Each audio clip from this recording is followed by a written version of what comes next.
पूण ते भियेले नात बाकीचे, ते देवाचेरूच पातयेवन रावले आनी देवा पासत मारतीरपण पर्यंत भोगूंक तयार जाले. तर म्हज्या भयणीनो आनी भावनो, हे दोग जाण भाव पळय आसले तांकां आदीं आयज आमी पळयलां कशे भशेन ताची माय येवन जेजूक म्हणटा, एकाक तुज्या उजव्याक दुसऱ्याक तुज्या दाव्याक, तुज्या राजवट तुज्या राज्यांत तूं तांकां दवर. जेजू म्हणूंक लागलो, तुमी कितें मागतात तें नकळोत. तांकां खूब शिकयल्लें ताणें, पूण तो संवसारी जिविता विशीं उलय नाचलेलो. पूण ह्या फुडें कितें जातलें? संवसारांत आमी कित्याक लागून आसा? संवसारांत आमी देवाचो मोग अणभवून देवा सारकें मोगाळ जावंक एकामेका सोबें ही जाण आसा बापाची येवजण. देवाच्या भुरग्यांचें जिवीत आमी ताका एकवटान जिवंक जाय, ते भाशेन आसलेले. पूण हें तांकां समजोंकूच ना. ते फकत आतां पदवी सोदतालेत.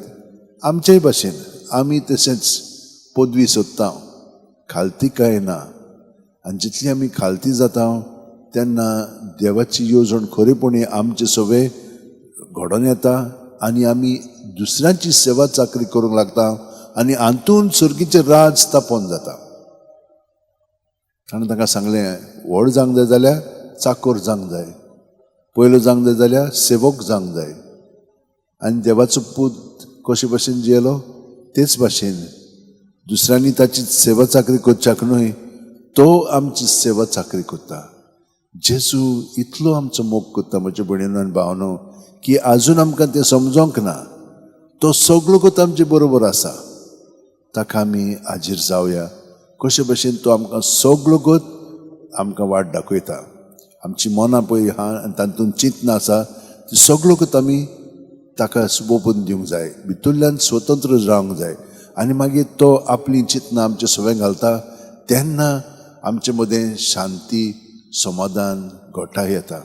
आनी फुडलीं पावलां मारूंक आमकां खूब धीर आनी आदार मेळटा. हे भाशेन आमचे सवें जावच्याक आतां थोडो वेळ आमी मागण्यांत रावया. सगळीं जाणां आमचे हात अशें उंटेन दवरया, दोळे बंद करया. जें आयकलां आमी तें आमी जाणो, पूण तें पाळूंक आनी देवाची येवजण प्रमाणे ताचे पवित्र आत्म्याचे प्रेरणेन आमचें जिवीत घडोवन येवंक आतां आमी ताका थोडो वेळ वो दिवया, ताच्या कोठान रावया आनी आमचें जिवीत ताका समोर पुया.